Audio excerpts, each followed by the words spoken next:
Here are a few of the projects I've selected to demonstrate my attainment of the Leadership Program Learning Objective. The Home Assessment Walkabout M-Learning activity introduces learners to the house as a system concept and then has them apply that concept to a home in their neighborhood by snapping photos and writing a short essay. This demonstrates leadership in the home energy retrofit and building science learning communities through melding the hands-on training most of our trainers are familiar with online learning, which most of them aren't or weren't familiar with prior to COVID-19 requiring a lot of in-person training to shift to online distance learning formats for safety reasons. Projects like this helped ease the transition to online learning, expanding training possibilities for this largely hands-on field.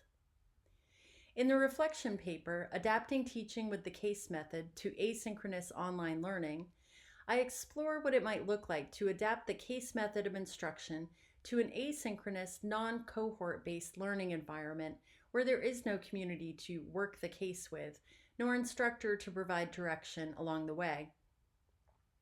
Ruling out the options of an immersive gaming experience, I explore which elements of the case method can be adapted to my online learning environment and lay out a low-tech, low-cost approach that can be built upon. There is little published information on this particular topic, thus I believe it demonstrates leadership in emerging teaching and learning environments and look forward to pursuing it further.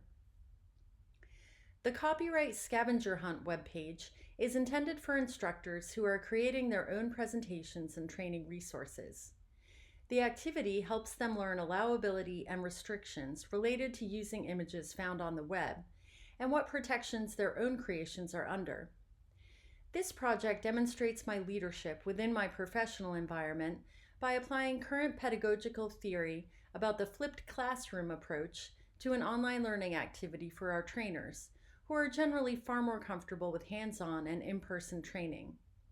This project informs the learners of an ethical and legal issue they may not have considered before, copyright, and it does so in an engaging online format. For these trainers, transitioning some of their own training to online or blended learning was a daunting task. They thought online learning meant posting videos of their classroom lectures and understandably balked at the idea, thinking that was no substitute for in-person learning. Through activities like this, I was able to model the types of activities they could engage learners with in the online model.